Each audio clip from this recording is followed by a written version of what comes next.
Тарихы сонау неоген дәуірінде басталған, көлемі жағынан әлем бойынша 4-ші орын алған Арал теңізі қазіргі таңда мүлдем құрып кетудің алдында тұрғанын біреу білсе, біреу білмес. Өзегіне су тамызып тұрған Әмудария мүлдем құймайды. Ал Сырдария өзені болса, егістік алқаптарға бұрылып, адамзат баласының тойымсыздық құрбаны болып отыр. Президентimiz Қасым-Жомарт Кемелұлы Біріккен Ұлттар Ұйымының бас ассамблеясының 80-ші сессиясында жасаған баяндамасында әлем көшбасшылары алдында Арал теңізін сақтап қалу турасында деректер келтірді. Яғни 2005 жылғы Сарат жобасы арқылы салынған Көкарал бөгеті арқылы кіші Аралды үлкен Аралдан бөліп, солтүстік Арал теңізін сақтап қалдық деді.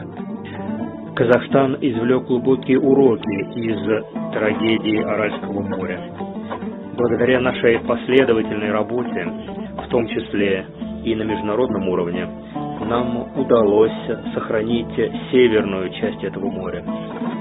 В качестве действующего председателя Международного фонда спасения Аральского моря Казахстан будет и впредь играть активную роль в достижении этой общей приоритетной задачи. Онан бөлек биылғы дәстүрлі Қазақстан халқына жолдауында кіші Арал теңізі көлемінің ұлғайғандығы, теңіздің тұздылығының азайғандығы туралы ақпараттар келтірді. Алайда Аралға қатысты жақсы мысал бар. Әрине, теңіздің тартылуы Қазақстан үшін үлкен қасірет болды. Бірақ одан қорытынды жасалып, теңізді қалпына келтіру үшін жүйелі жұмыс жүргізіліп жатыр. Бұл кешенді жұмыс 20 жылдан астам уақыт бойы үздіксіз жалғасуда. Соның арқасында солтүстік Аралды сақтап қалдық. Оның айдыны 36%-ға ұлғайып, су көлемі 2 есе өсті. Су құрамындағы тұздың мөлшері 2 есе азайды. Бірақ Аралды толтыру жұмыстары қарқынды жалғаса беруге тиіс. Бұл мәліметтер қаншалықты рас? Біз президентіміздің сөзін жоққа шығарғымыз келіп отырған жоқ. Ол өзіне келіп жеткен ақпараттарға сенеді. Ал ол ақпараттарды беріп отырған кімдер?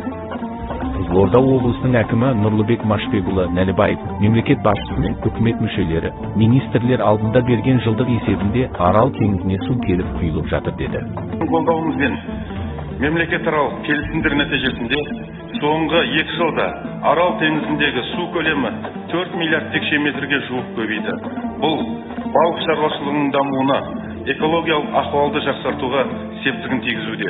Былай неде айтылғанда, телевизияда неде айтқан кезде, телевизияда көрсек, су құйып жатыр. Су толық дейді, жоқ. Өтірік ақпарат па? Қазір су көп келмейді. Су келмеген соң мына су шөп басып кетті. Мына қоға дейді, мына қоға басып кетті. Осындағы осыған су келмегенде осындағы шаран көбейіп кетіп, судың беті шіріп жатыр балықтар. Қазір сондай жағдайға келіп отырмыз осығанда. Мына шіріген, мына айналасын бәрі, көздің айналасын бәрі, мына қаптаған қалың ел. Иісі жаман, су құймайды осығанда. Біраз уақыт бұл су құймағаны. Күн ыссы, су шіріп, балықтар өліп, талай адам көріп жатыр. Осындай жағдайда отырмыз. Міне, өздеріңіз көздеріңізбен көріп отырғандай, Арал теңізінде су жоқ. Егістіктен босаған Сырдария өзенінің Арал теңізіне құйыр сағасындағы дарияның жағдайы мынау. Көкарал бөгетіндегі жағдай анау. Арал ауданы Қарашалан елді мекені маңында салынған тәуір 2 шлюзінің құрылысы әлі аяқсыз қалып отыр. Бүгін 2025-28 қыркүйек біз Арал теңізінің құяр Сырдария өзенінің бел ортасына келіп тұрмыз. Ағлақ плотинасынан төмен 10 км жердегі биыл дарияда су нашар. Мына көріп тұрғандай Сырдарияның Арал теңізіне құйып атқандағы кескіні. Қазіргі бұл су Аманөткөл елді мекеніндегі Аспай арқылы келіп тұр. Ертең Сарыөзенге салынып, Мырзасқа дейді Аманөткөлдің тұсына. Сол кезде бізге тіпті су келмейді ғой. Сонда ол жоғарыда отырған нелер басшылар соны ойламай ма? Арал теңізі деп жатыр. Арал теңізінде мынадай су ағып тұратын болса, биыл судың келісі нашар. Онда Арал теңізі қайтадан жойылады. Теңізге осындай мөлшерде су құйылса, ол су қайда кетті деген заңды сауал туындайды. Астанада еліміздің бас партиясы Аманат партиясының қолдауымен, Байтақ Жасылдар партиясының және жалпы ұлттық социалды демократиялық партиясы басшылығы ұйымдастырған тиісті сала басшылары, қоғам белсенділері қатысқан Арал теңізіне байланысты дөңгелек үстелде көп нәрсенің басы ашықталып, тиісті министрліктердің басшыларына сұраныс жасалды. Жалпы ұлттық социалды демократиялық партиясы Арал өңіріндегі экологиялық апат салдарынан зардап шеккен азаматтарды әлеуметтік қорғау туралы тақырыбында дөңгелек үстел өткіздік. Арал өңіріндегі экологиялық ахуал күрделі әрі өзекті болып тұр. Арал өңіріндегі экологиялық ахуал жақсару үшін сол өңірдегі Арал теңізі проблемасын, су ресурстары төңірегіндегі мәселелерді бірінші кезекте шешуіміз қажет. Біз бұл мәселені күн тәртібінен алмаймыз және оны шешу үшін барлық күш-жігерімізді саламыз. Өйткені Арал проблемасы қазіргі таңда тек біздің ғана емес, әлемнің экологиялық мәселесі болып тұр. Онан қалды ұлттық телеарналар Арал теңізіне су миллиард текше метрлеп құйылып жатыр деп жарыса жаңалық таратты. Су министрі Нұржан Нұржігітов мырза арнайы іс-сапармен Көкарал бөлетінде болып, ондағы жағдайды көзімен көріп қайтты. Жұмыстың нәтижесінде қазір мынау Көкаралдың дамысы бүгінгі жағдайына байланысты 27 миллиард текше метр су жиналуға мүмкіншілігі бар. Егер біз сол жұмыстарды атқарылған соң қосымша тағы 7 миллиард текше метр су жиналады, сонда көлемі 34 миллиард текше метрге жетеді деген. Ол дегеніміз тағы қосымша балық ауланып отқан балық көлемі берде көп болады. Жаңа жұмыс орындары ашылады деген сөз. Жұмыс көзі ашылады деген сөз. Туризм саласында тағы өзі ерекше бір өзінің серпін табады. Тағы айтып кету керек. Сол екінші жобаның екінші кезеңі аясында Қызылорда облысының экономикалық әлеуметтік жағдайын жақсарту үшін қосымша сол дүниежүзілік банк тарапынан кәсіпкерлікті дамыту үшін қосымша қаражат бөлінді. Ал шын мәнінде ахуал қалай? Мына бір сюжеттерге назар аударайықшы.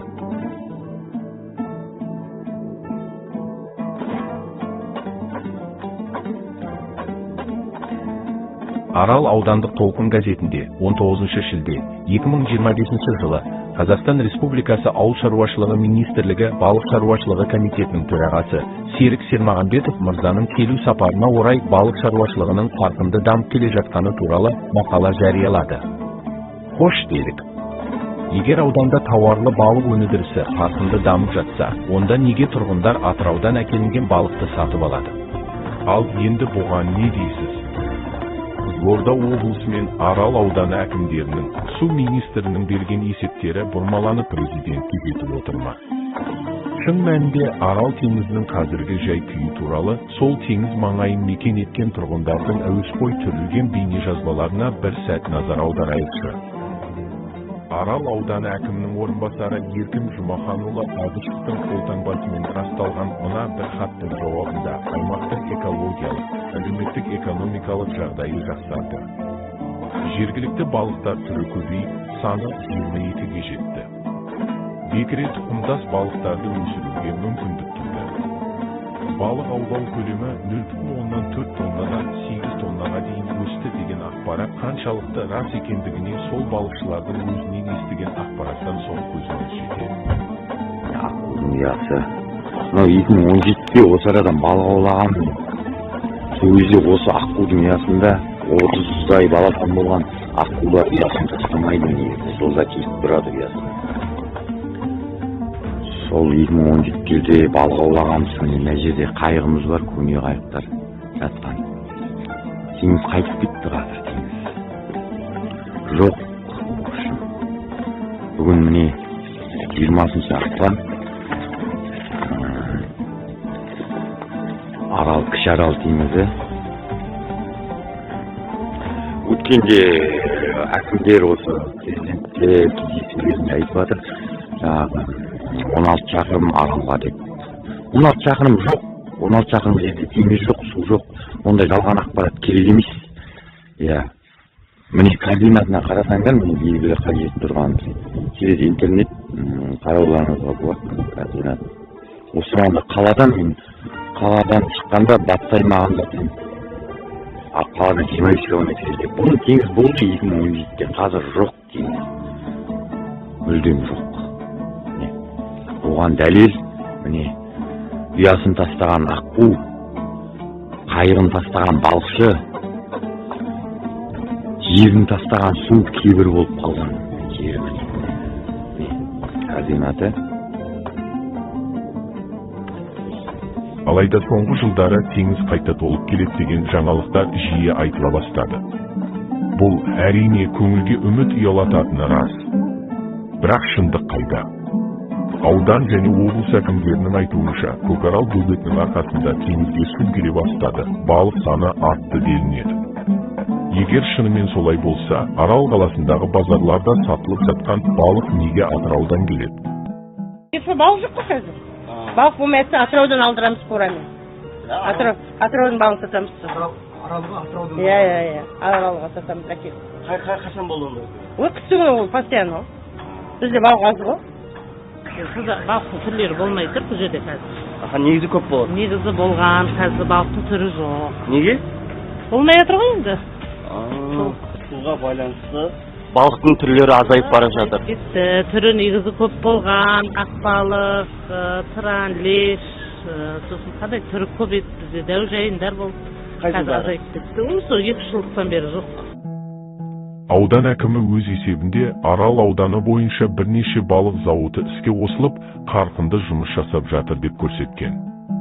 Ал Орда KZ ақпараттық порталының тілшілері келген сапарларында жолау соққан балық зауытының кейпі осылай болды. Тоқтақты ма жұмыс істеп балықтар да бүгін таңда оянып қазір деп тұрады, қаншалық тоқтатты?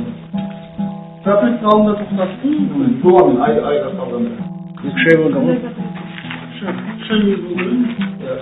Одан кейін бүгін таңда балық жоқ, соған тоқтап тек жауып тұр. Адам жоқ, балық жұмыс істеп жатқан жоқ. Тек бұларды қарау есебінде нені производствоны қарғындап тұрған адамдар.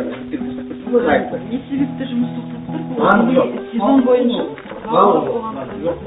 Қазіргі таңда елімізде су ұрлау және су сатудың қара базары пайда болғандығы жөнінде Тенгриньюс ақпарат порталында журналист Аружан Дәрібайдың Қазақстанда суды қалай ұрлайды шиеленісе түскен проблема туралы мақаласы жарық көрді. Жел тұрмаса шөптің басы қимылдамайды дегендей, себеп болмаса бұл мақалада туындамас еді. Ал су министрі Түркістан облысына сапарында барлық жағдайды нақты көзбен көріп қайтқан. Мемлекет басшысының тапсырмаларын орындау барысында жол картасы әзірленген. Жол картасында Түркістан облысы бойынша биыл 4 мың гектар күріш егілуі керек. 4 мың гектар. Негізгі сол Қызылқұм каналында. Негізгі.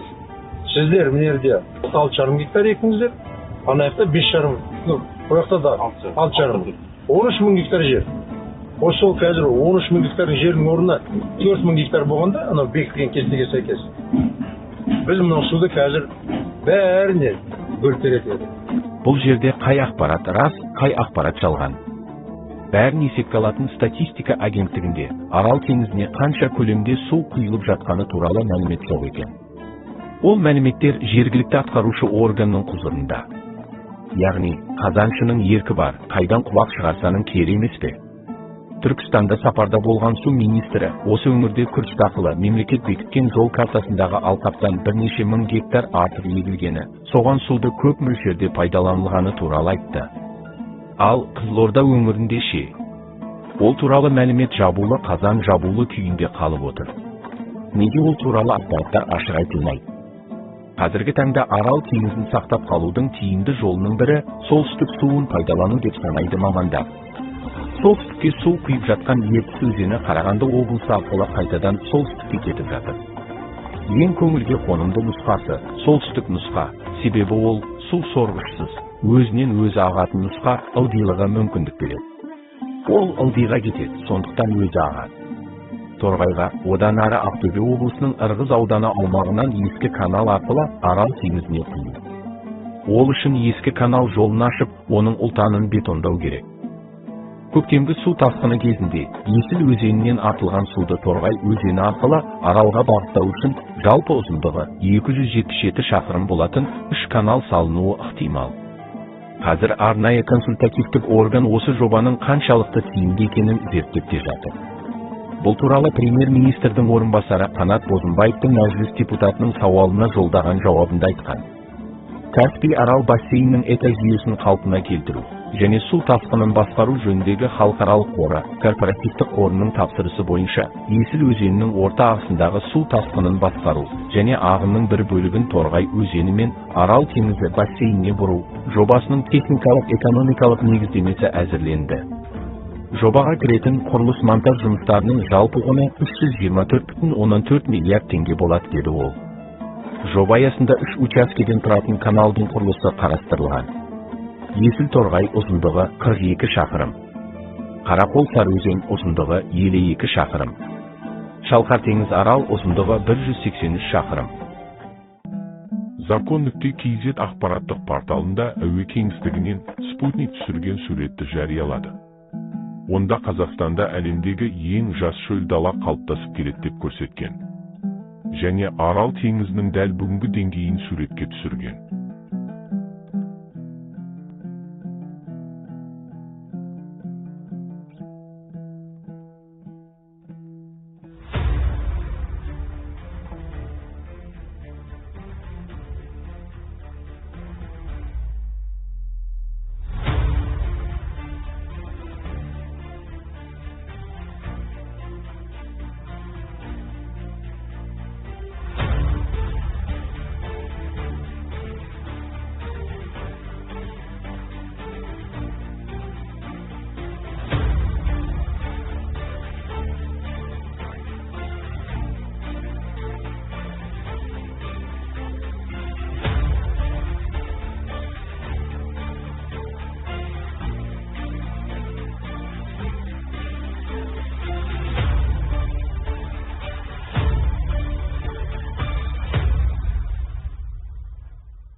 Міне, Коперник Sentinel 2 миссиясы бізге кезінде әлемдегі 4-ші ірі көл болған Арал теңізінен бүгінде не қалғанын көрсетіп отыр.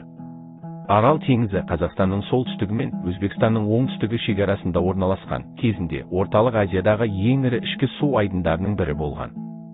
1960 жылы теңіздің ауданы шамамен 68.000 шаршы шақырымды құраған, бұл Бельгия аумағынан 2 есе үлкен.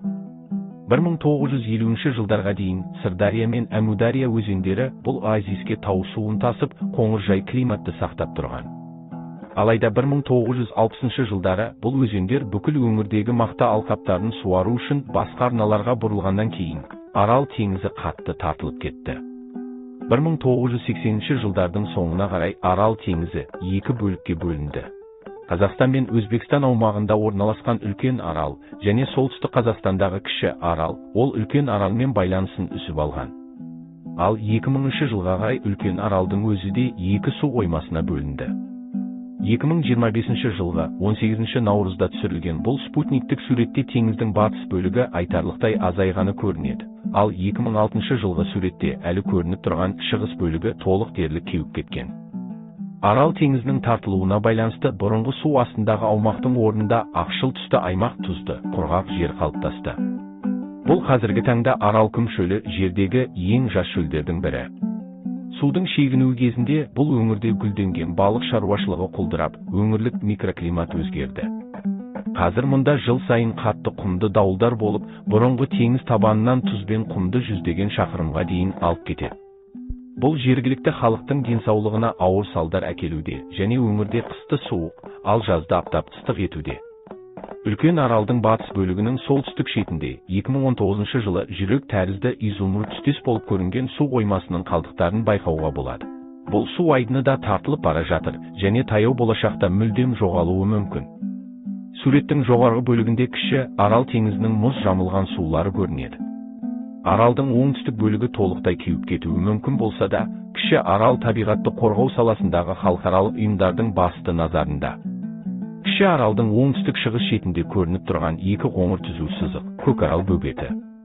Бұл бөгет судың оңтүстікке кетуіне жол бермей, солтүстіктегі су деңгейі мен тұздылығын тұрақты ұстау үшін салынған. 2005 жылы салынғаннан бері солтүстік бөліктегі су деңгейі орта есеппен 4 метрге көтерілді. Арал теңізінің тартылуы табиғи және адам әрекетінен туындаған ұзақ мерзімді өзгерістердің жарқын мысалы. Бұл процестерді спутниктер арқылы бақылап, шешім қабылдау үшін нақты деректер алуға болады. Сонда кім-кімді алдап отыр? Өтіріктің құйрығы бір ақ тұтам демекші, жоғарыға жіберіліп жатқан ақпарат басқаша, шындығында ахуал мүлде басқаша. Су министрі Арал теңізіне қатысты қоғам белсенділерін қабылдағанда қолдарындағы ақпараттарының негізі, дәлелі жоқ деп сенімсіздік танытқан. Кейін өзі сол өңірлерде сапарда болғанында көзі жеткен. Халық Құдайдың бір аты. Бұл жерде нақты ақпаратты жасырып, қисынға соқпайтын мәліметтерді асырып отырған кім, және ол не үшін, кім үшін пайдалы? Ал енді бұған не дейсіз?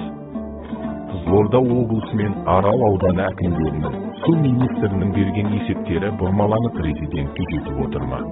Қазақстан Республикасының бас прокуроры Берік Ноғайұлына, Ұлттық қауіпсіздік комитетінің төрағасы Ермек Алдабергенұлына, сіздерден осы өтінішімізді жеке бақылауларыңызға алып, кәсіби жоғарғы деңгейде тексеру жүргізіп, шын мән-жайдың ашылуына, кінәлі адамдардың жауапкершіліктерге тартылуын, әлемдік проблемаға айналып келе жатқан су мәселесін, Арал мен Каспий тағдырын аяқасты қалдырмай президентке, халыққа шын жағдайды жария етулеріңізді сұраймыз.